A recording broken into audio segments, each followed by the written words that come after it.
¿Cómo fue el inicio cuando sentiste que algo no iba bien? Esos pequeños signos o señales que vos decías, algo no anda marchando bien. ¿Cómo fue ese inicio? Bueno, todo empezó cuando empecé a mentirle a mis amigos para no salir, inventar excusas para no querer verlos. Igualmente con mi familia, tratar lo más posible de no tener esos momentos en familia juntos. Eh, Tratar de escabullirme en el trabajo, como estoy demasiado ocupada, tengo mucho trabajo que hacer, entonces pasaba mucho tiempo encerrada. Eso me hizo darme cuenta de que pues, me estaba alejando de la gente que quiero. Si nos pudieras llevar en el tiempo, más o menos qué edad tenías cuando esto comenzó a surgir. Bueno, esto sucedió específicamente hace 3 años. Yo tenía 30 años. Anterior a esto, pues lo básico de sentirte triste, pero nada demasiado profundo, por así decirlo. Cosas cotidianas de, no sé, un divorcio, lo que te pasa por un divorcio.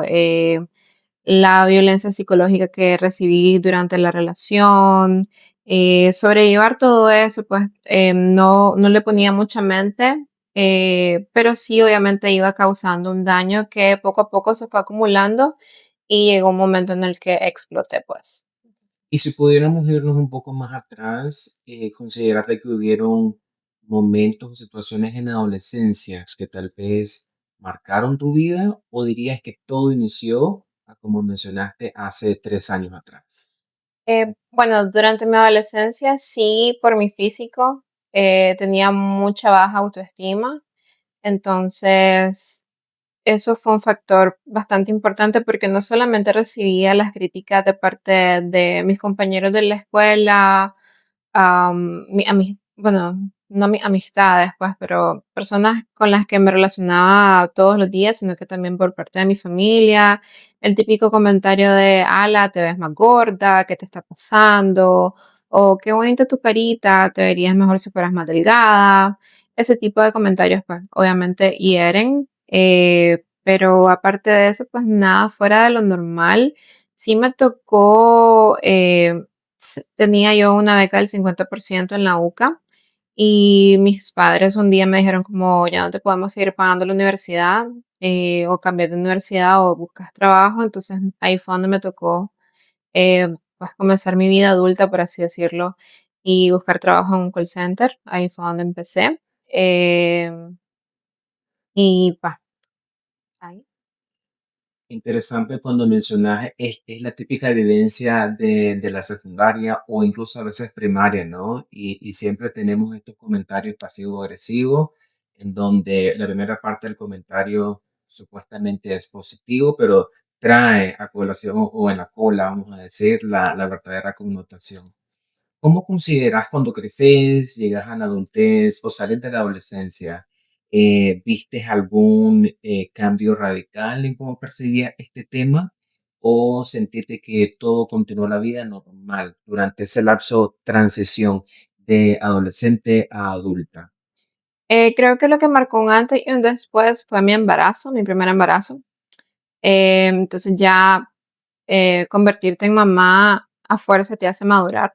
Entonces, sobre todo en el contexto en que yo lo viví, porque pues me tocó sola en un principio, pasé mi embarazo sola, al nacer mi hijo también pasé los primeros meses sola, en el sentido de que pues, el papá no estaba presente, sin embargo recibí muchísimo apoyo de mi familia.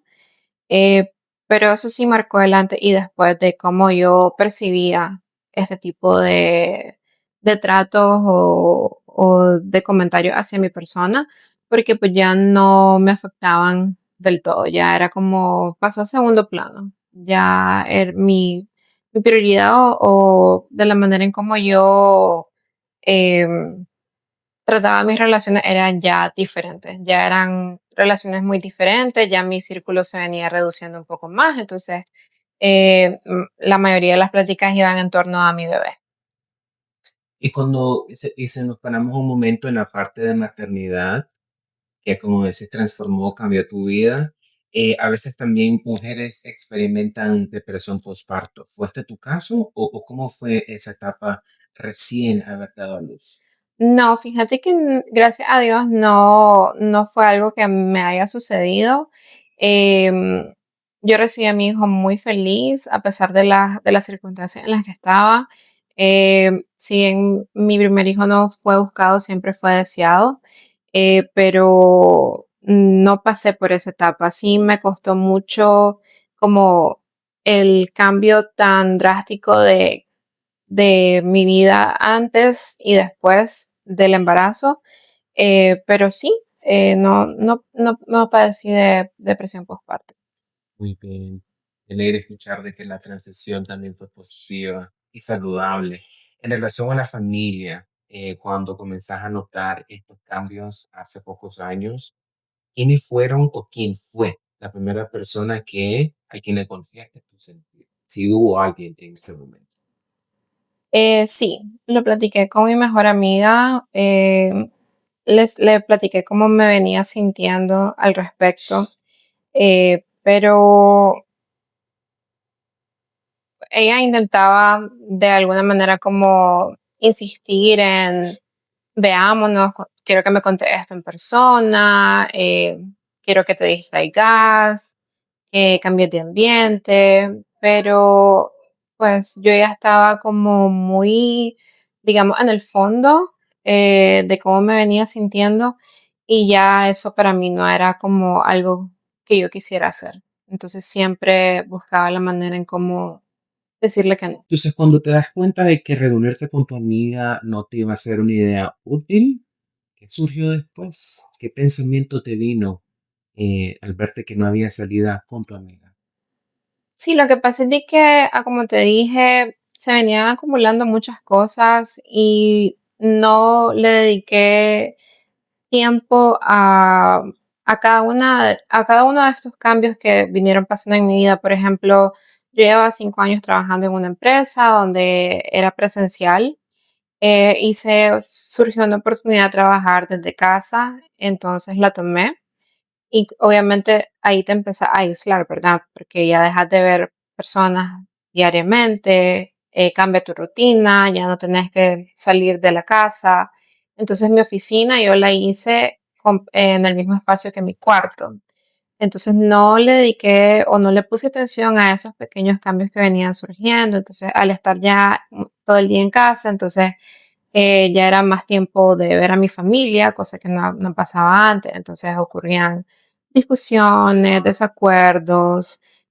Aparte de eso, pues ya la convivencia con los niños, recibirlos por la tarde después del colegio, involucrarme más en las clases con ellos, era una tarea que se me cargaba más a mí porque antes pues recibía la ayuda de mi mamá, pero al yo estar en la casa pues ya me correspondía a mí. Entonces todo eso fue sumando, fue sumando, fue sumando. Y ocurre de que el papá de los niños decide irse del país sin avisarme antes. Entonces, cuando ocurre esto, él se va. eh, Pasaron meses sin poder comunicarme con él y durante este tiempo era incierto lo que iba a pasar. Pues antes de esto se recibía el apoyo económico de su parte. Igualmente él era parte de la vida de los niños, pero el irse queda esa ausencia en los niños y yo no sabía cómo manejar esa situación. Entonces eso me hizo todavía sentirme peor. Eh, yo llego a tocar fondo y siento de que ya todo me sobrepasa y siento que ya no hay solución porque el papá de los niños no está, no se sabe si va a volver algún día, no puedo comunicarme con él, no sé qué está pasando. Si bien me iba bien en mi trabajo, lo que más me pasaba por la cabeza era esto, como no sé qué va a pasar, no sé si con mi salario voy a poder mantener la vida que llevan mis hijos hasta el día de hoy. Entonces fue un pensamiento demasiado recurrente y ahí fue donde empezaron a venir estas ideas de eh, tal vez lo mejor es que yo no continúe en este plano y tal vez lo mejor para mis hijos es que yo no esté aquí con ellos porque no les estoy aportando nada a su vida. Entonces ahí fue donde empecé a alejar a mi familia, empecé a alejarme de mis amigos, empecé a alejarme de mis hijos, porque yo sentía de que de esa manera, al yo estar ausente, ya no le iba a causar pues, un extrañarme pues de una manera diferente. Ahí donde yo tomo la decisión de venir y planear mi suicidio. No fue una decisión que tomé de la noche a la mañana, sino que ya estos pensamientos eran demasiado recurrentes y dije, bueno, lo voy a hacer porque ya no quiero seguir sintiendo este sufrimiento, este dolor que me está sobrepasando. Eh, Quiero dejar de sentir. Ese era mi objetivo, dejar de sentir lo que estaba sintiendo. Entonces lo planeé en cuestión de 2 semanas. Claramente no quería que fuera algo muy traumático para mi familia. Entonces pensé que la mejor decisión o el mejor, la mejor forma de hacerlo era por ingerir una cantidad absurda de pastillas para dormir. Entonces lo hice. Cada 2 días llamaba a la farmacia a pedir una caja de esta pastilla en específico y logré acumular más de 200 pastillas. Em, yo decido quitarme la vida un jueves porque los jueves mi mamá iba a misa y sabía de que ella no iba a llegar a donde yo estaba porque ella no iba a estar, que era quien más llegaba a esa hora pues a verme cómo estaba porque ya a esa hora salía del trabajo. Entonces yo decido empezar mi plan desde las 2 de la tarde, empiezo a cerrar mis cuentas de redes sociales, trato de dejar todo lo que me tocaba hacer de mi trabajo hecho ese día, empiezo a tomarme las pastillas de blister en blister y los botaba en lugares diferentes para que a la hora de que me encontraran no pudieran saber exactamente cuántas pastillas ingerí porque no quería que hubiera manera de que me pudieran resucitar o hacer algo por mí, sino que lo que ya hice estaba hecho. Entonces así la pastilla fue haciendo efecto. Me acuerdo que le escribí a mi ex jefa, que fue quien me puso en contacto con esta empresa, de que por favor le avisaran de que mi próximo pago, iba a ser el último, lo recibiera ella para dárselo a mi mamá. Y ya después de ese mensaje cerré WhatsApp, apagué mi teléfono y dejé de que las pastillas hicieran su efecto. Entonces yo me acuesto, ¿verdad? Porque sé que me voy a quedar dormida en algún momento. Y según cuenta mi mamá, ella ya se había listado para ir a la iglesia, pero ella siente algo en su corazón que le dice que vaya a verme. Entonces recuerdo de que ella entró a mi cuarto y me encontró acostada. Yo ya no podía, estaba entre dormida y despierta, pero yo ya no podía formar oraciones. Entonces empezó a preguntarme que qué me pasaba, que por qué me veía así, y llamó a mi papá, llamó a mi hermano. Entonces no recuerdo después de eso. No recuerdo nada de lo que pasó hasta que ya estoy en camino al Hospital Manolo Morales porque ella en la familia hay una psiquiatra que es quien atiende en el Manolo Morales, em, quien fue quien me vio por primera vez después de que intenté suicidarme. Me preguntó cuántas pastillas ingerí, ya le dije cuántas, pero yo todavía seguía sin estar 100% despierta, seguía bajo los efectos de la pastilla. Em, Ella dijo pues de que ya era muy tarde como para hacer un lavado de estómago, que lo único que quedaba era esperar y que luego de que ya pasaran 72 horas me podía ver nuevamente para poder hacer un análisis de lo que había sucedido, pues. Porque yo no se lo conté a nadie, era algo solo yo sabía que iba a hacer, entonces no había manera de que alguien pudiera dar información al respecto. Me acuerdo de que pasé durmiendo todas esas 72 horas y cuando ya logro despertarme me quedo en shock porque sigo aquí y empiezo a llorar de una manera que creo yo que nunca había llorado, porque fallé. O sea, sentí que había hecho todo bien y no funcionó. Y entonces me tocaba seguir a donde había estado y no pude salir de ahí. Entonces sentí que como que estaba en una cápsula de tiempo en la que nada cambió. Ahora era peor porque la gente o mi familia sabía lo que hice y venía la parte de cómo afrontarlo. ¿Qué pasa después de esto?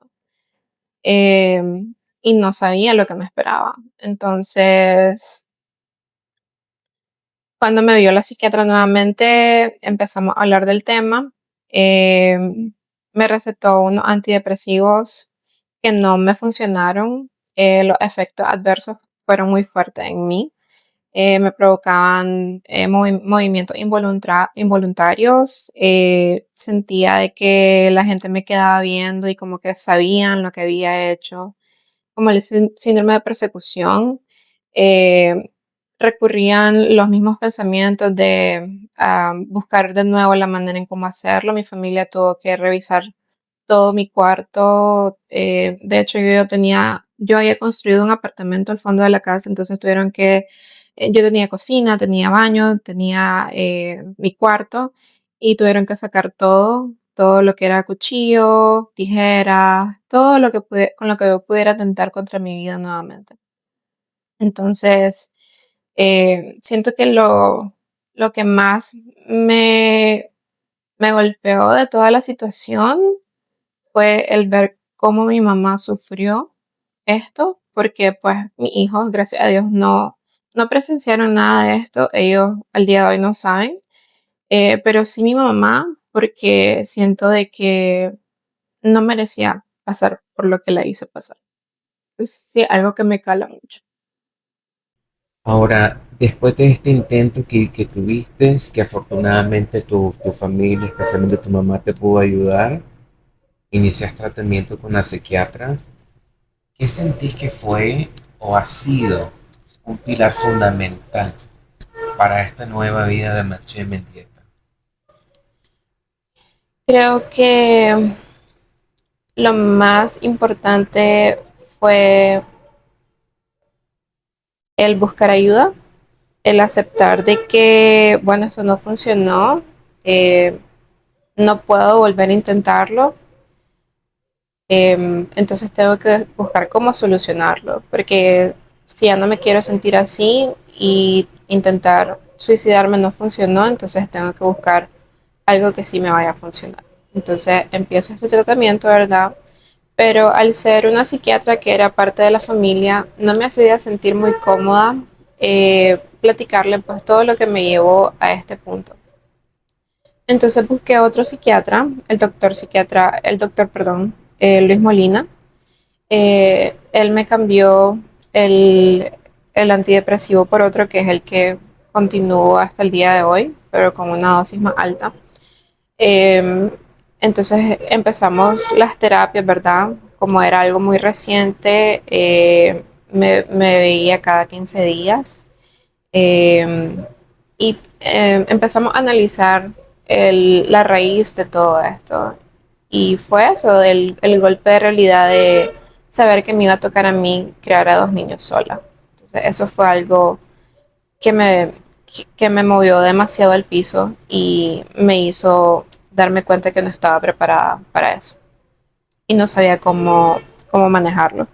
Entonces tuvimos esas terapias, luego de eso pues yo ya me venía sintiendo mucho mejor, el apoyo de mi familia, el apoyo de mis amigos que fueron fundamentales para mejorar, y siento yo que fue de una manera muy fácil y muy rápida porque no descuidaron mi bienestar del todo. Era un apoyo fundamental el que tuve y por siempre agradecida por eso. Entonces intenté ir añadiendo cosas a mi rutina que me hicieran sentir mejor, como darme cuenta en esos días específicamente como lo bueno que pasó en el día, dar las gracias por lo que tenía, eh, y eso poco a poco fue ayudándome. Al pasar de los años, obviamente los antidepresivos no son mágicos. No es que por tomar antidepresivos ya nunca más me voy a sentir mal, nunca más me voy a sentir triste. Siempre van a haber situaciones en la vida que me van a llevar de nuevo a un punto donde no me siento bien, obviamente.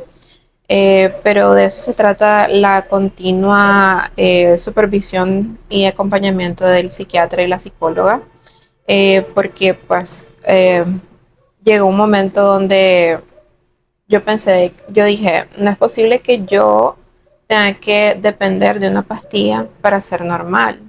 Yo debería, por mí misma, ser una persona normal como lo era antes.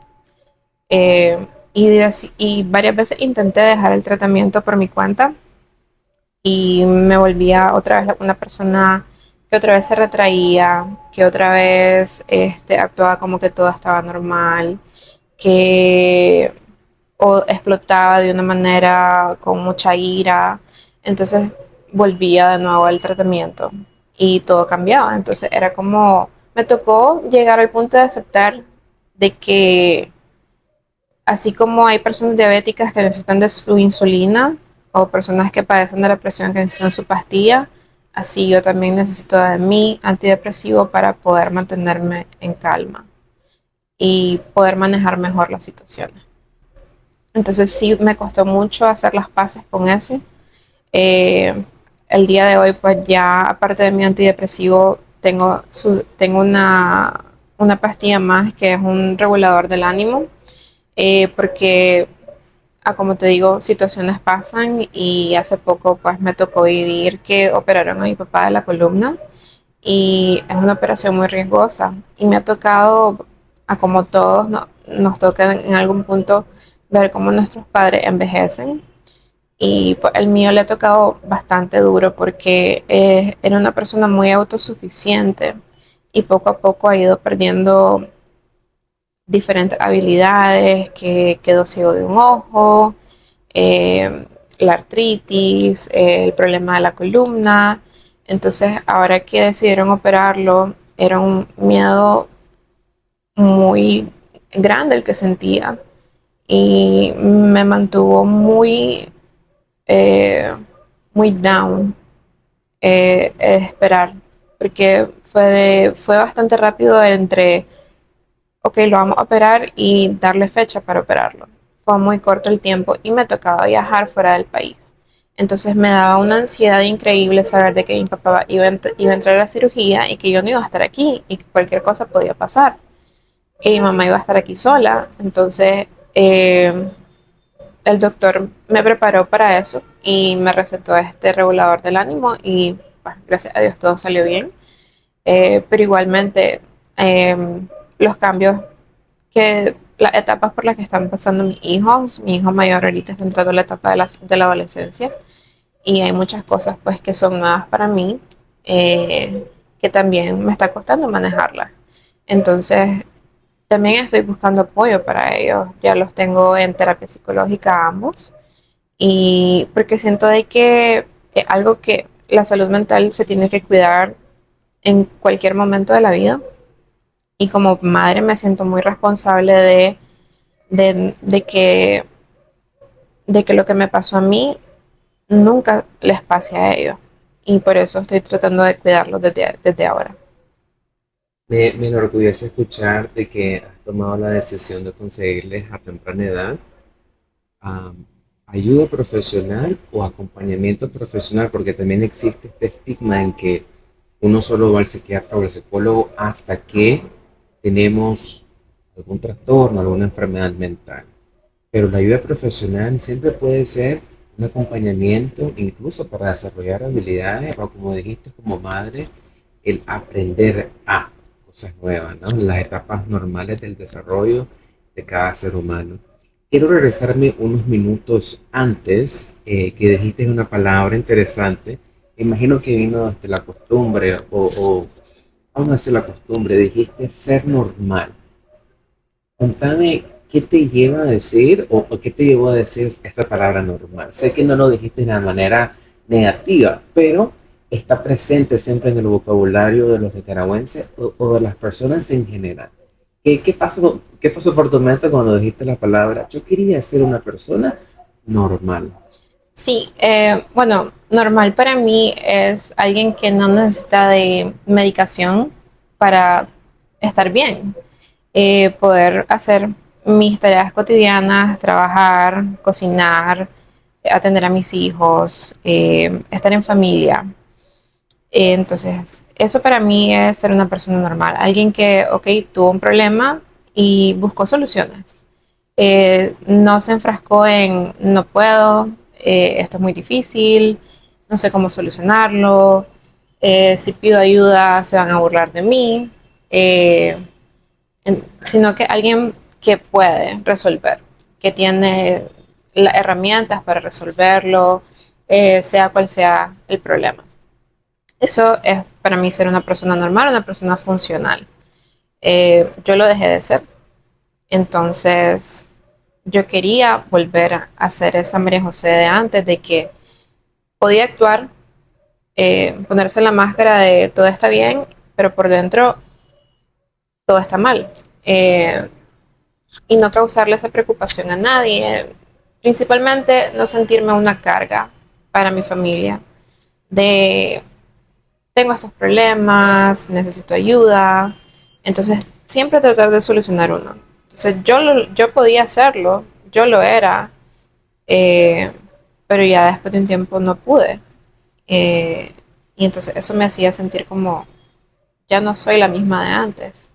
Y sentía que con la pastilla sí podía volver a ser esa persona, sin la pastilla no podía ser esa persona. Entonces, a eso me refiero con la palabra normal. Interesante. Ahora eso me lleva a otra pregunta. También vamos a regresar un poco. Cuando vas al psiquiatra, la primera psiquiatra que te asistió cuando hubo este intento, y luego cambias al psiquiatra actual, ¿cuál fue el diagnóstico que el psiquiatra determinó en vos? El diagnóstico formal es una depresión crónica con ansiedad generalizada. Ese es mi diagnóstico. Eh, el tratamiento va acorde a mi diagnóstico actual. Ahora, cuando decís hay un antes y un después del diagnóstico o la aparición de este sufrimiento, contame cómo ha sido el aprender o a gestionar siendo asistida con la psicofarmacología y la psicoterapia que has tenido durante todo este tiempo. Pues creo yo que no me imagino una vida actual. Estar donde estoy hoy creo que no hubiera sido posible sin este acompañamiento. Eh, Todo llegó en su momento. Si bien pudo haber sido diferente, tal vez pude haber buscado esta ayuda antes de llegar al extremo, pero uno nunca sabe. Y por más que reciba consejos de otras personas, nadie puede saber lo que uno pasa hasta que uno está en los zapatos del otro. Entonces, eh, siento que la persona que soy hoy eh, es gracias a el acompañamiento que he tenido con mi psiquiatra, con mi psicóloga y con mi medicina. Eh, de lo contrario, pues no sé qué sería de mí.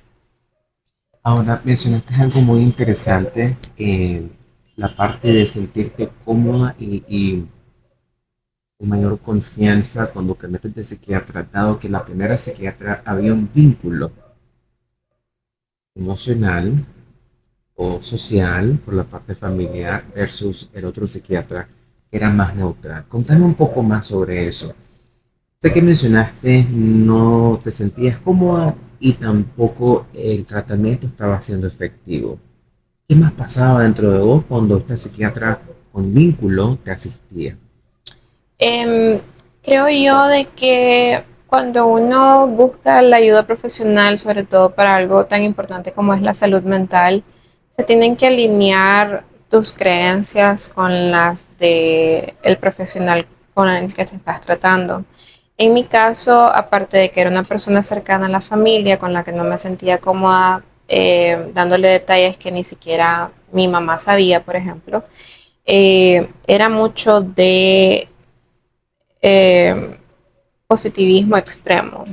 Entonces era como todo va a estar bien y me mandaba imágenes tal vez 3 veces al día con frases motivacionales. Entonces eso como que me hizo sentir de que no estaba realmente enfocada en encontrar el problema como lo hizo mi segundo psiquiatra, sino que más bien como salgamos de esta crisis que estás teniendo, sé positiva, pensá en cosas buenas, no te enfresques en lo malo. Entonces ese era más como su acercamiento y no el de busquemos la raíz del problema, tratémoslo, conversémoslo y de ahí partamos.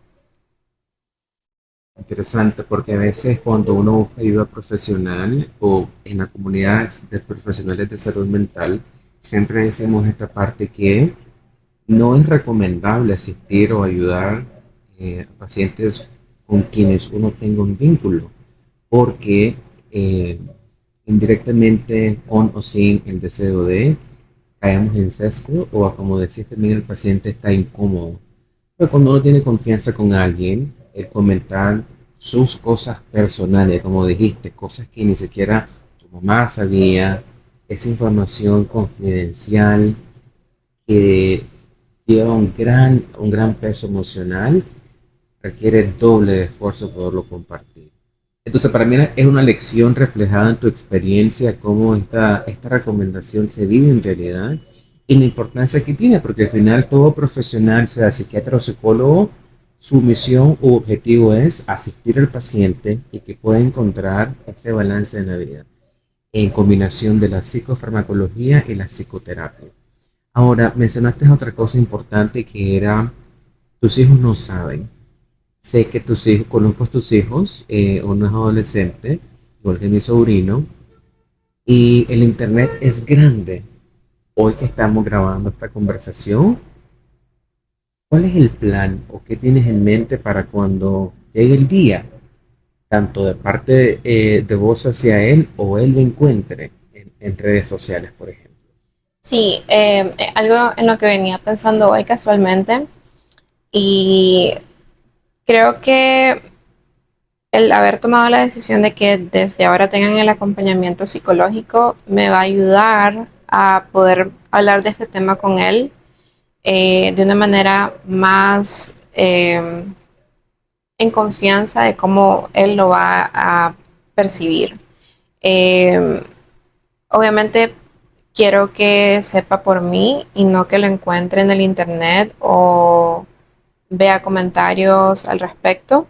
Si es una conversación que quiero tener con él, sé que no es el momento ahorita y ahorita no tiene manera de cómo ver el video porque no tiene redes sociales, pero puede suceder porque ya está en una edad donde sus compañeros sí tienen acceso a las redes sociales y aunque es un porcentaje muy bajo de probabilidades de que lleguen a tu podcast, porque no es el contenido que ven los niños actualmente, ¿verdad?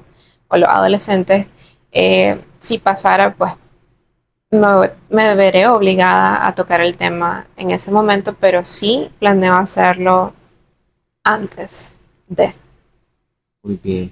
Ahora, cuando mencionabas también la parte de funcionalidad como persona, como ser humano, a veces suele pasar por desapercibido, ¿no? El comenzar a aislarse de la familia, de los amigos, de la familia. Y usualmente la gente cayendo en el sesgo o en el estigma de salud mental comienzan a decir, mi prima o mi amiga, mi conocida, tiene mucha pereza de salir. O como diría la gente, es boluda o es boludo. ¿Qué podrías decir a las personas que tienen todavía un pensamiento cerrado, con el sesgo de pereza o falta de motivación, falta de actividad, es igual solamente a ser boludo en la vida o tener pereza en la vida? No, claramente no. Creo que uno puede dar, bueno, también depende de qué tan cercano sos de la persona, ¿verdad? Porque En mi caso fue un cambio bastante progresivo. Es decir, antes me veía con mi amiga una vez a la semana, después lo cortaba que una vez cada 15 días, después un mes entero me desaparecía. Entonces ella pudo percibir de que había algo mal en mí, porque mis excusas tal vez eran como que no, es que no tengo dinero, no puedo gastar. Entonces de ella salía a decirme como que no te preocupes, yo te invito, lo que quiero es verte. Y aún así yo le decía como que no, pero es que hoy tengo que cuidar a los niños, no se los puedo dejar a mi mamá.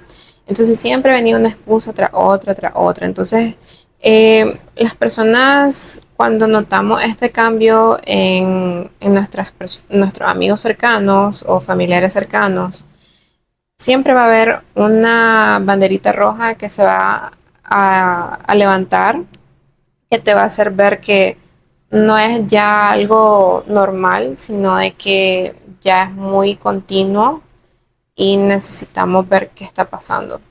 Entonces no es cuestión de falta de voluntad, no es cuestión de pereza, sino que ya hay algo más que está haciendo que esta persona haya cambiado tan radicalmente en su forma de comportarse, su forma de compartirte las cosas, qué tan seguido están hablando. Son cosas pequeñitas que si las vas viendo cómo se van sumando cada una, puedes darte cuenta de que hay un problema. Sin duda. Ahora quisiera explorar la parte de alimentación, especialmente porque también vemos la asociación de este trastorno con problemas de alimentación. ¿Experimentaste algún trastorno alimenticio en algún momento durante todo este proceso? Durante este proceso no. Si bien es cierto, los antidepresivos influyeron en mi apetito.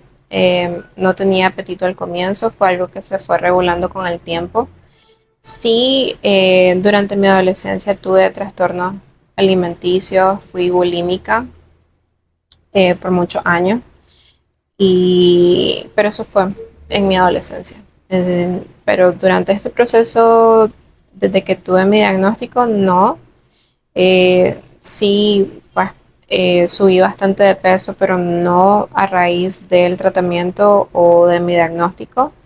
Y ahora pues ya volví a bajar de peso y ya estoy en otro tipo de hábitos alimenticios, ya voy al gimnasio. Entonces hay ciertas cosas que he cambiado en mi rutina que ya me tienen en un mejor lugar. ¿Cuál ha sido tu lección número uno en psicoterapia que aplicas o implementas en tu día a día? Creo que la más grande es un día a la vez. Saber de que tengo que vivir el presente, no comer ansias por lo que va a pasar en el futuro. Saber de que todo es temporal, que nada es permanente, que todo evoluciona y que lo que me está pasando hoy se va a solucionar en algún momento. Que todo tiene solución en la vida y que si bien es cierto, estoy en un tratamiento que me está ayudando a estar más estable con mis emociones y manejar mejor las situaciones de la vida. eh, Siempre voy a tener la ayuda de alguien que va a estar dispuesto a escucharme, que va a estar dispuesto a acompañarme en estas situaciones. Entonces, esa es una gran lección para mí, saber que se vive un día a la vez. Y hablando de la parte psiquiátrica o la asistencia del psiquiatra, también me hizo ruido cuando mencionaste que ver al psiquiatra era positiva, extrema. Y a veces uno suele ver esto tanto en profesionales de salud mental como en personas fuera del gremio. Y a veces caemos, ¿no? En ser extremos en donde te voy a dar una motivación todos los días, como que fuera una receta mágica que va a resolver. ¿Cuál sería para vos un mensaje tanto para profesionales de salud mental como para pacientes o personas que asisten, que tengan ese ojo clínico, esa eficacia para poder identificar este abordaje? No creo que sea el más conveniente. Creo que lo más importante es conocer a tu paciente, dedicarle el tiempo de la exploración, ¿verdad? Es muy importante conectar con tu paciente, pero no lo vas a poder lograr sin conocerlo primero, sin conocerlo a fondo. Entonces, creo yo que el mensaje aquí sería de que para los profesionales pues, es muy importante poder dejar a tu paciente hablar, hacerle preguntas y dejarlo hablar, escuchar activamente para saber cuál va a ser el mejor abordaje para el paciente. Y saber de que muchas veces no es problema del terapeuta como tal, sino de que el paciente no se siente cómodo. O ya sea porque muchas veces se da el caso de que son muy religiosos, entonces hay el estigma de cuando les venís hablando de que intentaste quitarte la vida, es un pecado capital, cree en Dios y ya se vuelve una conversación muy incómoda porque quieren prevalecer sus creencias sobre la situación que está atravesando. Entonces, ese es otro ejemplo, como saber desde qué punto de vista está el paciente con respecto a estos temas en específico, para así poder llegar a la conclusión de decir, ok, el abordaje que debo de tener, em, debo de evitar hablar de esto específicamente o no tratar de push it, esto otro. Maché, mamá, trabajadora, pareja, amiga, familiar. Increíble, qué historia más transformadora. Agradecido que pudimos compartir y charlar sobre este tema. Y estoy seguro que no solo a un pequeño grupo, sino más allá de Nicaragua, tu historia va a poder tocar mentes, corazones y ayudar a quitar el estigma sobre salud mental. Tus últimas palabras que quisieras compartir con la audiencia o con aquellas personas que están experimentando algo parecido a lo que te pasó. Creo yo que el mensaje que les quisiera dar es que pedir ayuda es un acto de valentía, es un acto de amor propio, que no importa qué tan grande sea el problema, no son una carga para las personas que te quieren, que te aman, que siempre va a haber alguien que va a estar dispuesto a escucharte, que van a preferir escucharte 1000 veces hablar de lo que te está sucediendo que llorarte delante de tu caja funeraria, que muchas veces sentimos de que no hay salida, pero es porque no estamos buscando en el lugar correcto. Entonces, siempre se puede salir adelante. Es muy importante saber qué círculo te está rodeando, escoger bien a las personas que están aportando a tu vida y no que restan, y que siempre pensar en uno mismo primero y después en los demás. Porque si vos estás bien, lo demás va a estar bien. Muy bien, muchísimas gracias, Maché. Un placer. Gracias.